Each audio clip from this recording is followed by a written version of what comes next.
Bonjour à tous, nous allons décrire les mouvements de plusieurs systèmes mécaniques, le système masse-ressort ou l'oscillateur harmonique, qui va nous permettre de caler notre modèle de simulation. Ensuite, nous verrons les cas du pendule et du double puits de potentiel. Puis, nous terminerons par la simulation d'un mouvement chaotique.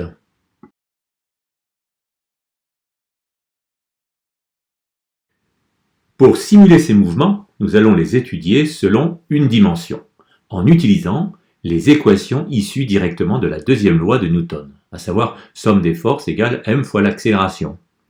Et les forces en présence dériveront d'un potentiel ou énergie potentielle, ici marqué V, grand V. On a donc ce premier système d'équations où x2 est l'accélération, m la masse de l'objet en mouvement et V le potentiel.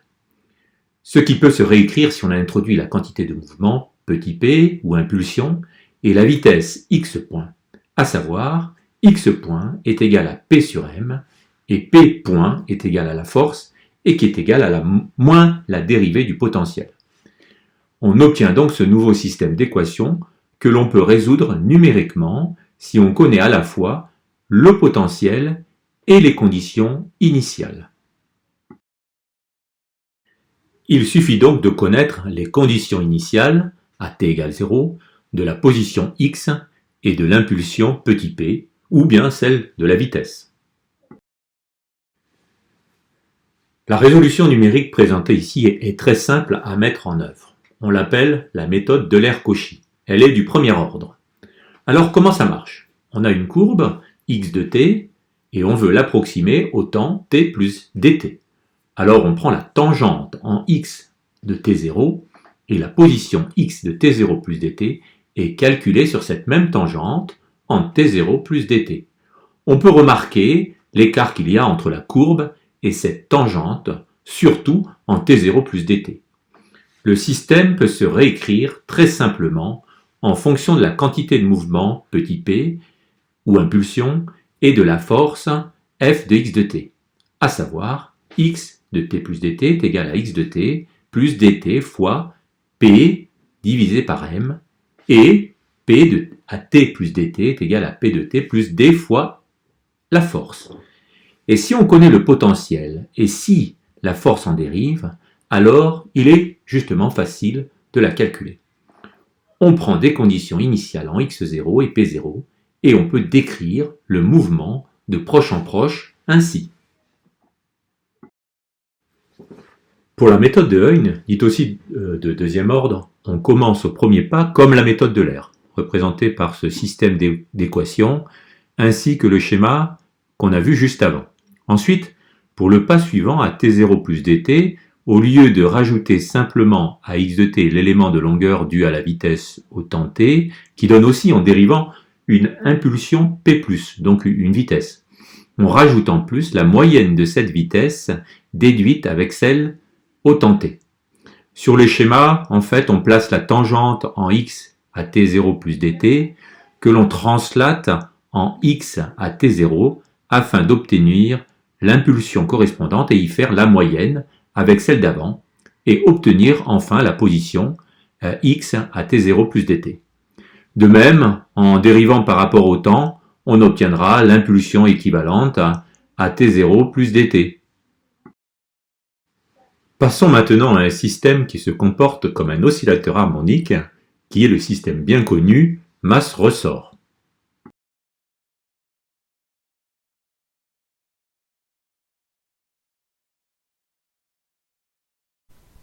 Le système masse-ressort permet de faire un oscillateur harmonique de façon simple.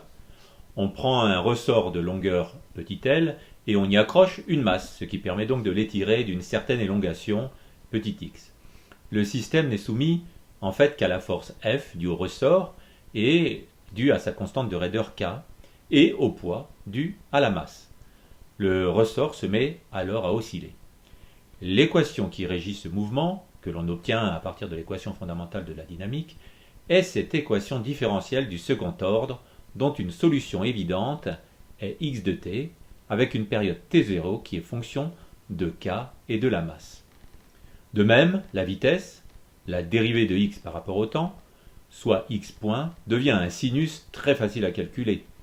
Ces deux quantités nous permettent de tracer ce qu'on appelle le diagramme ou le portrait de phase, c'est-à-dire la vitesse, l'impulsion ou la quantité de mouvement en fonction de la position x. À chaque position, on connaît donc la vitesse. Un diagramme intéressant pour décrire le mouvement. Le potentiel de l'oscillateur harmonique est ce qu'on appelle aussi le potentiel quadratique puisqu'il est en x carré. Nous avons pris une des deux méthodes présentées pour obtenir ces résultats. Je ne dirai pas laquelle, mais il est très facile de la deviner. En haut à gauche, c'est la description du mouvement sur le potentiel. On part de x0 égale à 1,6 cm. À cette position, le potentiel vaut environ 1,4 dans les unités qui vont bien du TP. Et si on regarde sur le diagramme de phase, l'impulsion initiale est de 0, soit la condition initiale de vitesse de 0. Puis on laisse évoluer dans le temps le mouvement et on obtient une sinusoïde et une cosinusoïde dans l'espace des temps. Un cercle parfait sur le diagramme de phase. Et voilà. Et est-ce que cette méthode reproduit la solution analytique?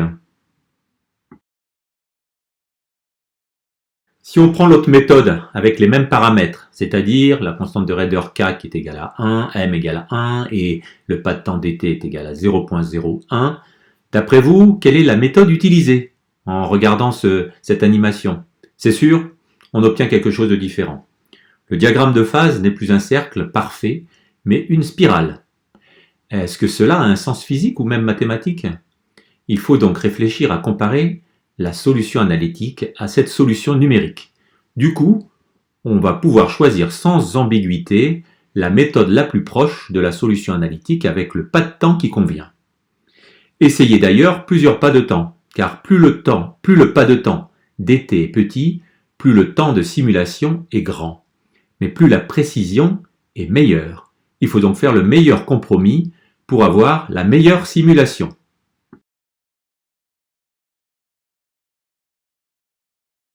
Un certain nombre de questions intéressantes se posent. La première, quelle est la méthode qui donne le résultat le plus proche de la solution analytique? Facile. Quelle est la méthode qui a permis le cas numéro 1? Quelle est la méthode qui a permis le cas numéro 2? Toujours aussi facile, c'est la même question.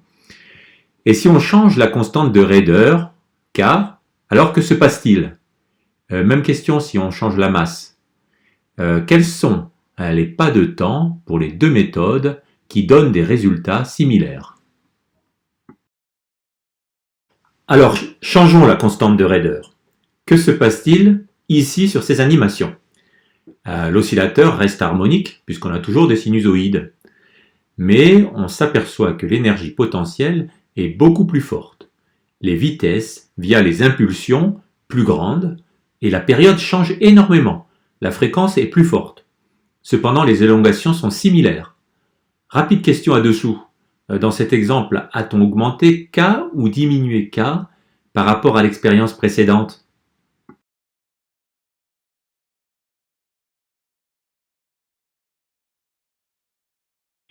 Si on superpose les animations, comme je viens de le dire, on s'aperçoit que les périodes ne sont pas les mêmes. Donc la question est, est-ce qu'un ressort avec une constante de raideur plus grande oscille plus? À partir de la période des oscillations que l'on peut mesurer sur la figure du bas, par exemple x en fonction du temps, on peut très facilement remonter à la constante de raideur K, sachant ici que dans les deux systèmes, la masse est identique.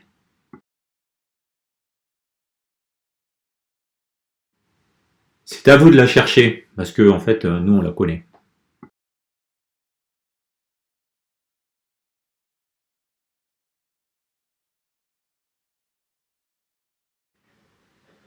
Le cas du pendule a toujours passionné. D'abord, c'est un mot qui n'a pas de genre. On peut dire une pendule ou un pendule. Les deux intriguent. L'une parce qu'elle semble contrôler le temps, et l'autre pour son côté paranormal que le radiesthésiste utilise. Dans ce TP, le pendule n'est pas amorti, on a le fameux mouvement perpétuel. Pour le pendule simple, l'équation du mouvement est légèrement plus difficile à résoudre, car si on la compare à l'équation de l'oscillateur harmonique, il y a un sinus θ en plus, mais qui change tout dans sa résolution, où θ est l'angle d'oscillation du pendule représenté sur la figure. Le potentiel est en fonction de cet angle, et vaut V de θ est égal à MGL, un facteur de 1 moins cos θ. Heureusement que nous avons choisi une bonne méthode numérique, avec un pas de temps convenable. Cependant, quelque chose d'intéressant à faire est de se mettre dans l'approximation des petits angles, où le sinus θ devient tout simplement θ, et on a une solution qui revient à celle d'un simple oscillateur harmonique. Et c'est ce qu'on peut vérifier dans ce TP. La période, dans ce cas, est alors de T0, qui est égale à 2π fois racine carrée de L sur G, où L est la longueur du pendule et G la constante de gravité.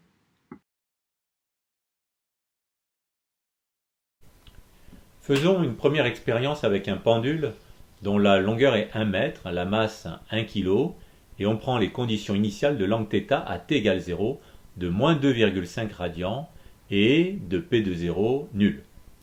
Le pendule qui oscille avec une grande amplitude, comme illustré sur cette animation, va présenter impulsion et position en fonction du temps avec une forme qui n'est pas celle d'une sinusoïde. Nous ne sommes pas dans l'approximation des petits angles. Il va falloir donc réduire l'angle initial, l'angle aux conditions initiales, si on veut se rapprocher de l'approximation des petits angles. À partir d'une position initiale plus faible, à savoir ici θ de 0 est égal à moins 1,5 radian et P de 0 égale 0, on commence à obtenir des fonctions θ en fonction de t et P en fonction de t, sur lesquelles on peut calculer une période. Avec vos propres expériences, mesurez la période t, grand T, et s'assurer que l'approximation des petits angles donne des résultats que l'on peut retrouver analytiquement. Dans le cas présenté ici, est-on déjà dans l'approximation des petits angles? En effet, si on réduit encore la position initiale à 0,1 radian, on obtient une autre période. Il faut voir maintenant si dans ce nouveau cas, on est plus proche de la solution analytique de l'approximation des petits angles. Alors d'après vous?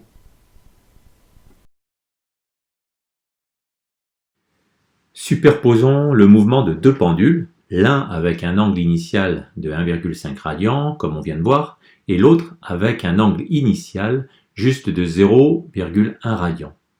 Celui-ci a évidemment une amplitude et une vitesse bien plus faibles. On s'attend à ça. Intéressons-nous aux fonctions temporelles et là, on s'aperçoit que les périodes ne sont pas tout à fait les mêmes. Ce serait bien de voir quelle est la période qui donne la valeur la plus proche de celle que l'on peut calculer analytiquement dans l'approximation des petits angles. On pourrait prendre aussi en compte une première approximation de correction non linéaire donnée par la formule de Borda. Ceci est maintenant le cas du pendule à qui on donne une grande impulsion de départ en plus d'un angle initial relativement élevé. Le pendule va se mettre à tourner indéfiniment. C'est ce que l'on voit sur ces animations d'une durée de 8 secondes. Alors que l'impulsion garde une forme périodique, la position, elle croît indéfiniment. Nous ne sommes pas, évidemment, nous ne sommes pas dans l'approximation des petits angles. Allons tranquillement vers le chaos, mais avec, avant, un mot sur le double puits.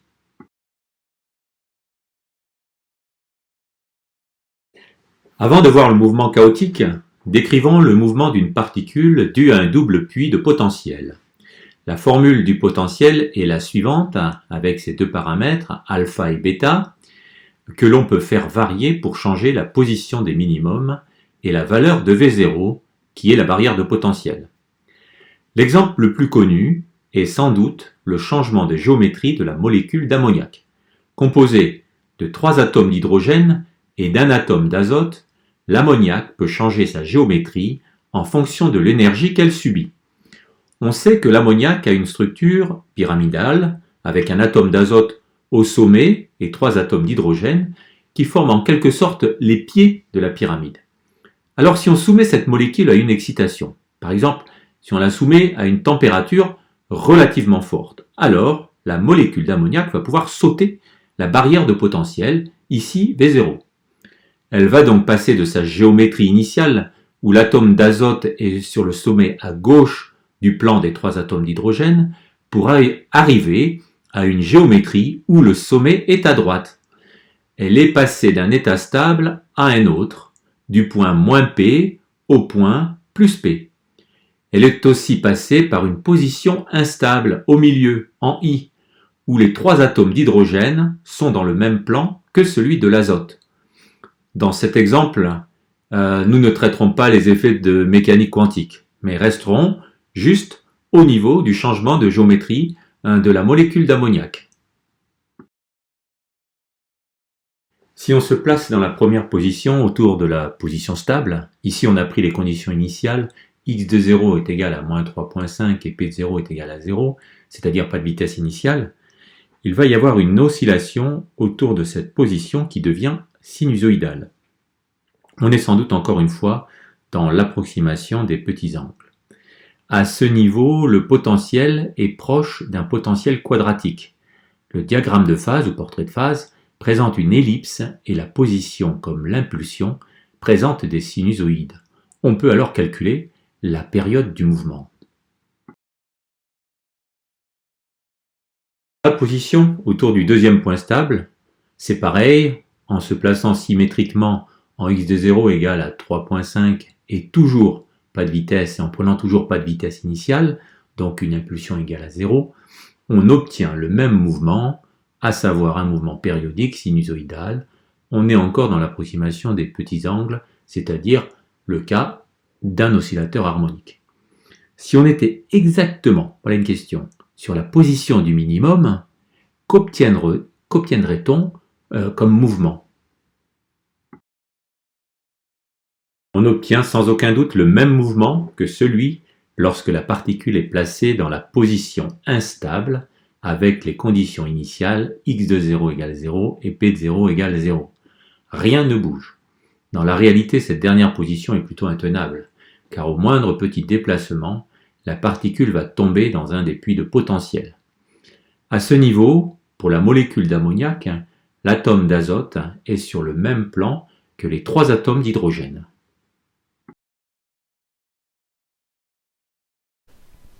Regardez ici, on a déplacé la particule juste à côté du point instable, c'est-à-dire qu'on lui a fourni l'énergie qui ne lui permet pas de franchir la barrière de potentiel.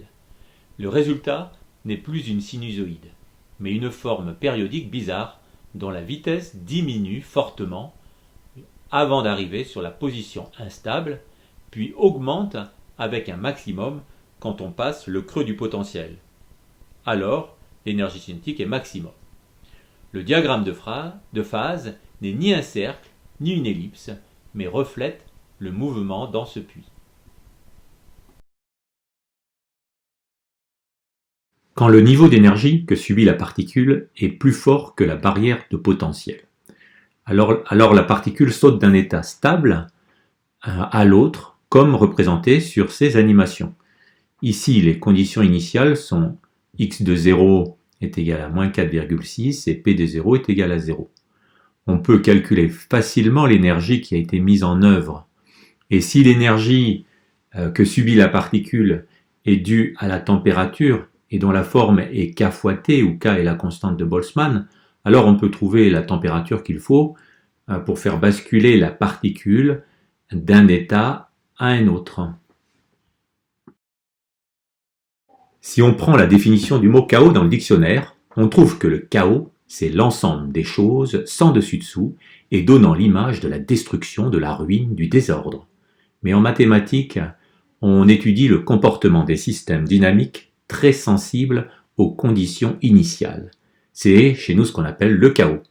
Pour de tels systèmes, des différences infimes dans les conditions initiales entraînent des résultats totalement différents, rendant en général toute prédiction impossible à long terme. C'est ce qu'on va voir sur le système qu'on va décrire maintenant. Voyons maintenant le mouvement chaotique.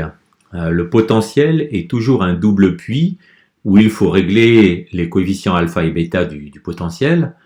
on soumet en plus la particule à un forçage sinusoïdal, donné ici par le terme A fois sinus oméga t, rajouté à la dérivée du potentiel.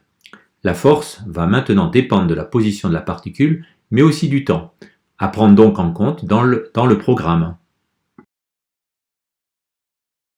Gardons donc notre double puits de potentiel et ajoutons un forçage sinusoïdal tel que l'amplitude A est égale à 25 et oméga est égal à 0,5, avec des conditions initiales qui sont dans un creux du potentiel proche de la stabilité.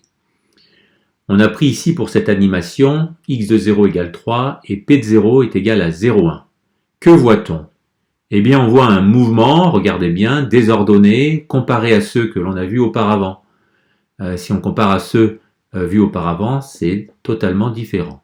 Pas de période évidente, ni de signature qui se répète dans les courbes en fonction du temps. Le portrait de phase est lui aussi désordonné et la particule dans le double puits de potentiel s'agite désespérément. Voyons s'il est sensible aux conditions initiales.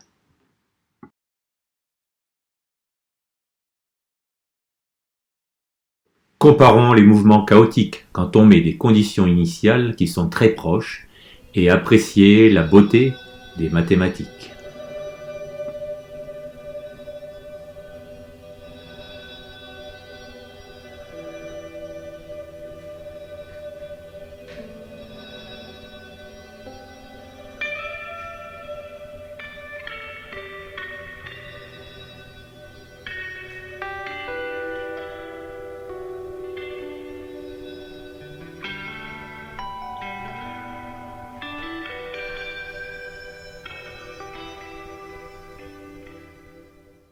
C'est le moment de présenter les programmes qui sont faits à la fois en Python et en MATLAB Octave.